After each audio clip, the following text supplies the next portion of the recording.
यहाँ पर देखा, यहाँ पे पाया, यहाँ पर भी दो एजेंट्स है, या तो नाउन होगा या तो फिर प्रोनाउन होगा। दो अलग अलग एजेंट्स दो अलग अलग कामों में मशगूल है। मैंने देखा, यहाँ पर थोड़ा सा डिफरेंस है, अलग अलग शब्दों पे एंड हो रहा है। तो हेलो एवरीवन, एक बार फिर से आप सभी का एक नई वीडियो में स्वागत है। आज मैं यहाँ पर फिर से कुछ ऐसे हिंदी सेंटेंसेस लेके आया हूँ जिसमें आप यहाँ पर ये देख पाएंगे कि यहाँ दो अलग अलग एजेंट्स दो अलग अलग क्रियाओं में मशगूल है। जैसा कि यहाँ पर यदि आप इन सेंटेंसेस को पढ़ते हैं तो यहाँ पर दिया हुआ है, मैंने हवाई जहाज उड़ते हुए देखा। तो यहाँ पर सबसे पहले मैंने देखा, ये एक एजेंट है जो देखने का काम कर रहा है। दूसरा, हवाई जहाज का उड़ना। यहाँ पर सेंटेंस को पढ़ने से ये पता चल रहा है कि भाई यहाँ पर कोई दो सब्जेक्ट्स है और ये दोनों सब्जेक्ट्स दो अलग अलग काम में मशगूल है। और जब कभी भी आपको इस तरह की सेंटेंसेस को अंग्रेजी में कन्वर्ट करना हो तब आप यहाँ पर इस तरह के स्ट्रक्चर का यूटिलाइज कर सकते हैं। यानी सबसे पहले आपको सब्जेक्ट, उसके बाद वर्ब और उसके बाद ऑब्जेक्ट आपको नाउन या तो फिर प्रनाउन में, और उसके बाद फिर आपको वर्ब आईएनजी यानी जो दूसरा एजेंट है उसके लिए वर्ब आईएनजी इस्तेमाल करना पड़ेगा। यहां पर आप सबसे पहले देख सकते हैं कि मैंने देखा, ये एक सेंटेंस हुआ जिसमें एक सब्जेक्ट और एक वर्ब है। दूसरा यहां पर दिया हुआ है हवाई जहाज उड़ते हुए, तो यहां पर ये दूसरा एजेंट्स है जो उड़ने का काम कर रहा है। तो यहां पर इस तरह की सेंटेंसेस को बनाने के लिए आप इस तरह की स्ट्रक्चर को भली भांति बड़े आसानी से इस्तेमाल करते हुए आप ट्रांसलेशन कर सकते हैं। जैसे यहां पर सबसे पहले देख सकते हैं, मैंने हवाई जहाज उड़ते हुए देखा, तो आप बोल सकते हैं I saw an aeroplane flying. I saw an aeroplane flying. इस स्ट्रक्चर के आधार पर यदि बनाया जाए तो आप बोल सकते हैं I saw an aeroplane flying.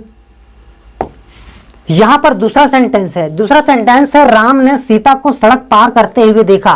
तो भाई यहां पर दो एजेंट्स हैं और यहां पर यदि दो एजेंट्स हैं तो ये दोनों एजेंट्स दो अलग अलग कामों में मशगूल हैं। जैसे आप देख सकते हैं राम ने देखा, ये एक हमारा ट्रांसलेशन होगा, तो आप बोल सकते हैं राम सॉ। आगे यहां पर दिया हुआ है सीता को, किसे देखा? सीता को, तो आप बोल सकते हैं राम सॉ सीता। स्ट्रक्चर के आधार पर सब्जेक्ट, वर्ब और उसके बाद यहां पर जो ऑब्जेक्ट आएगा ये ऑब्जेक्ट या तो नाउन होगा या तो फिर प्रोनाउन होगा। अब यहां पर आगे आपको यहां पर देखना है कि सर यहां पर सड़क पार करते हुए, यहां पे वर्ब आईएनजी, यानी आप बोल सकते हैं Ram saw Sita crossing the road. मैं उम्मीद करता हूं कि आपको यह स्ट्रक्चर यानी ये ग्रामेटिकल स्ट्रक्चर को कैसे यूटिलाइज करते हुए इन सभी सेंटेंसेस को अंग्रेजी में ट्रांसलेशन करेंगे ये आपको समझ में आ रहा होगा। और यकीन मानिए यदि आप इस तरह की ग्रामेटिकल स्ट्रक्चर को डे बाय डे प्रैक्टिस करते हैं अपने स्पीकिंग के दौरान में और यहां तक कि अपने राइटिंग के दौरान में, तो यकीन मानो भाई आपकी राइटिंग स्किल और स्पीकिंग स्किल बहुत ही ज्यादा स्ट्रांग हो जाएगा। अब यहां पर देखिए तीसरा नंबर सेंटेंस दिया हुआ है, मैंने मोहन को गाड़ी चलाते हुए देखा। तो यहां पर सबसे पहले आपको देखना है कि दो एजेंट है। सबसे पहले सर मैंने देखा, ये एक एजेंट हुआ जो एक क्रियाकलाप में मशगूल है। दूसरा यहां पर मोहन को गाड़ी चलाते हुए, यहां पर देखिए मोहन गाड़ी चला रहा है। दूसरा यहां पर मैंने देखा, ये दूसरा हुआ। तो यहां पर दो अलग अलग एजेंट्स दो अलग अलग कामों में मशगूल हैं। तो सर यहां पर इस स्ट्रक्चर का यूटिलाइज करते हुए यदि इसका ट्रांसलेशन करेंगे तो हम बोल सकते हैं मैंने देखा आई सॉ मोहन को, तो यहां पर बोल सकते हैं Mohan, I saw Mohan driving a car. यहां पर तीसरा सेंटेंस आप देख सकते हैं, यहां पर दिया हुआ है उसने मुझे पढ़ते हुए पाया। यहां पर थोड़ा सा डिफरेंस है, यहां पर है पाया और इन सब सेंटेंसेस में है देखा। तो सर ये दोनों सेंटेंसेस यदि अलग अलग शब्दों पे एंड हो रहा है तो क्या सर इन दोनों शब्दों का अलग अलग वर्ड होगा? बिल्कुल। यहां पर आप देख सकते हैं कि यहां पर यदि मैं ट्रांसलेशन करूं तो उसने पाया, तो बोल सकते हैं ही फाउंड।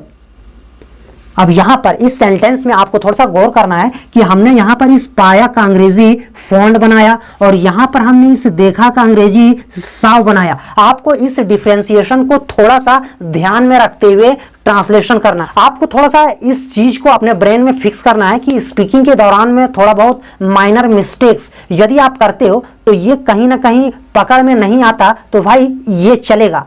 पर जब कभी भी आप यदि राइटिंग कर रहे हैं तो राइटिंग के दौरान में हमें फुल्ली यानी पूरे तरीके से प्योरिटी के साथ हमें एक एक ग्रामेटिकल रूल्स और उनके स्ट्रक्चर्स को फॉलो करते हुए हमें राइटिंग करना चाहिए, ताकि हमें कोई ये ना बोले कि भाई आप यहां पर इस सेंटेंस को ग्रामेटिकली गलत लिख रहे हो। इसीलिए यहां पर आपको ध्यान देना है कि हम यहां पर जो ट्रांसलेशन पाया का अंग्रेजी फॉन्ट बनाया, यहां पर आप साव नहीं सब्स्टिट्यूट कर सकते। आगे यहां पर देख सकते हैं ही फाउंड, उसने पाया मुझे पढ़ते हुए, ही फाउंड मी रीडिंग।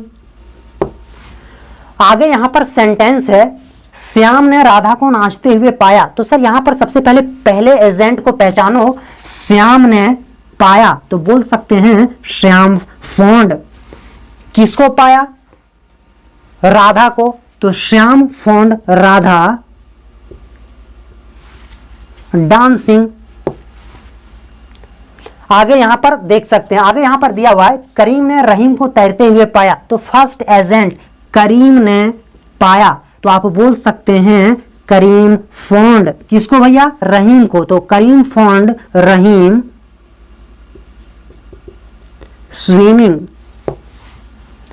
आगे यहां पर दिया हुआ है उसने मुझे खेलते हुए देखा। तो आप बोल सकते हैं, यहां पर सबसे पहले आपको पहचानना है उसने देखा। तो आपको यहां पर फिर से देखना है कि सर यहां पर देखा, यहां पे पाया। तो जब कभी भी ये दो वर्ड्स अलग अलग डिफरेंट वे में जब आए तो आपको थोड़ा सा ध्यान देना है। जहां पे देखा आया वहां पर साव का प्रयोग करें और जहां पे पाया आया वहां पे आपको फाउंड का प्रयोग करना है। यानी उसने देखा, ही साव। क्या देखा? मुझे। ही साव मी। यानी सब्जेक्ट वर्ब और ऑब्जेक्ट के रूप में यहां पे है प्रोनाउन, तो हमने यहां पर प्रोनाउन रखा मी को। और उसके बाद खेलते हुए तो ही साव मी प्लेइंग। ये ग्रामेटिकल स्ट्रक्चर्स को आपने यूज करना सीख लिया और इस ग्रामेटिकल स्ट्रक्चर से इस तरह की हिंदी सेंटेंसेस को आप अंग्रेजी में आसानी से कन्वर्ट अब कर पाएंगे। तो मैं आपसे उम्मीद करूंगा कि यदि ये वीडियो वाकई आपके लिए पसंदीदा है और मैंने आपको कुछ ग्रामेटिकल इंफॉर्मेशन दिया, कुछ अवेयरनेस दिया, तो वीडियो को लाइक करें, चैनल को सब्सक्राइब करें और हाँ, वीडियो को ज्यादा से ज्यादा शेयर करें ताकि इस तरह की कंटेंट ज्यादा से ज्यादा लोगों तक पहुंच सके। Thank you.